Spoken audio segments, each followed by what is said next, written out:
Hello. Have you ever wondered if there's different versions of yourself out there in the world, in other dimensions, in parallel dimensions? This is something that came through last night in our Light Runner meditation. I was asked to speak about the courage to be you. Especially in the world right now, there's a lot of energies trying to push us into these fictitious versions of ourselves. And there's a lot of debate too, and a lot of questions that I get from clients is like, who's my team? Who are my spirit guides? Who's around me? What angels are around me? And there's been some debate in that over the years of, are we really communicating with angels? Are we really communicating with lost loved ones? Are they other beings that are just here to help us out?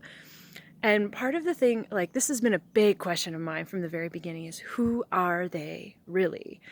And I know for me, sometimes, yes, it feels very clear that it is an angel or an extraterrestrial or it's a family member.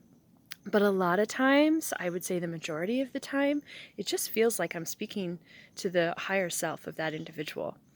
And when I came to the planet in this lifetime, I had this feeling that I came here with a team. But I don't mean in a sense like a spiritual team per se. I'm sure that happened too, but that literally I came here with other people, but we've been dispersed. And for whatever reason, I always had this number 12, that there was 12 of us. And I didn't quite come to fully understand this until the last couple weeks. And when we look at quantum physics and we look at time travel, which I've always been obsessed with even as a child, we know that there are parallel universes. And finally, that has been admitted by science, that there's parallel universes. So literally, there's other versions of ourselves existing out there in the world. So it is believed, one theory is that when we are created, when our soul is formed, our consciousness is formed, that there are 12 versions of us that are created, and they are dispersed amongst the dimensions. So there's literally, potentially 11 other versions of yourselves out there living on different timelines, living in different versions of what's happening on the earth. So what that means is that if we're able to connect with and access those other versions of ourselves that are on other timelines and in other dimensions, it means that they have access to what may happen in our future, that they may have insight into our timeline if they're on a timeline that has already experienced what we're about to go through, particularly in this year 2020. They may also have different energies of confidence or courage or fearlessness that we are struggling to really tap into right now. And when we look at the human DNA, there's a lot of people, just go out there in the spiritual community, that are saying we need to activate the 12 strands of DNA in the human body. The 12 strands is what we're aiming for right now. I mean, the human body is designed to have more than that in some versions of us, but that is our aim right now, especially in this window up to 2022, is to activate that so that we can ascend. So last night we did a Primus activation meditation where we amplified love, and we pulled in an infinite source of energy from the sun and the earth into our heart center. And then we went on a journey to meet one of our parallel versions of ourselves. And it's really beautiful to have those moments where you can meet you, maybe your future self, maybe a past self, maybe a current parallel self, who is standing there in confidence, who is standing there in fearlessness, and make that deep connection across space and time, because we don't need any big tin spaceships to get to other planets or get to other dimensions. It is done through the energetic transportation of the mind and the heart and our energetic field. So you can totally, surf there from your couch.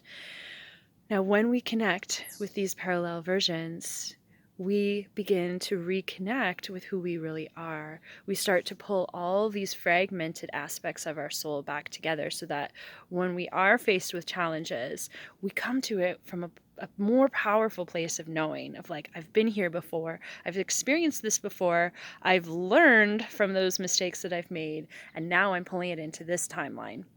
And I discussed last night too how I've had some experiences like that where I have perhaps meditated, and in that meditation I traveled into a time in the future or a time in the past, and I met with myself and I gave myself guidance. And I've now had the experience of meeting myself from the other side, of being the person that was receiving that guidance. And it's incredibly powerful to realize that we can do that.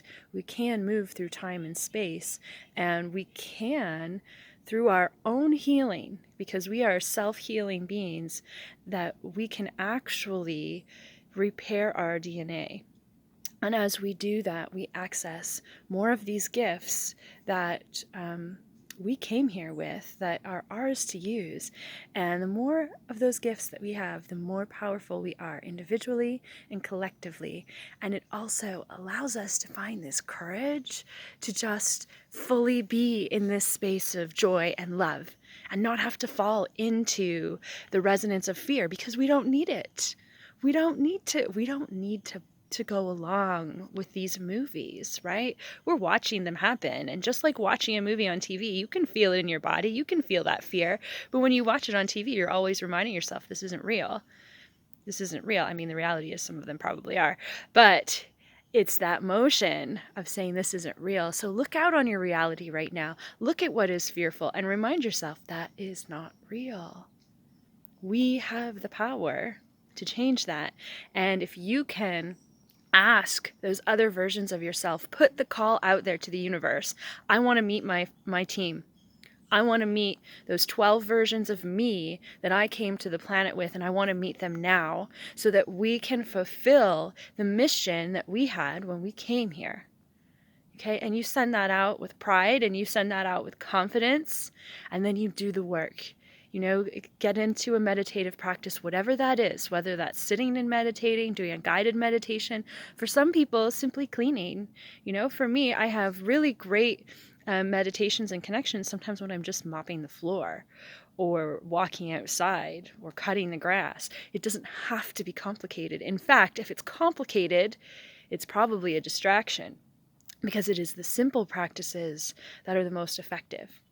So I challenge you this week to put that call out. Start to find the other 11 versions of yourself and have a conversation and ask them to come in and join your team now in full force, to provide you with guidance, to share with you the courage that they have developed by walking through this path ahead of you already. All right, much love to everyone. Have a beautiful day.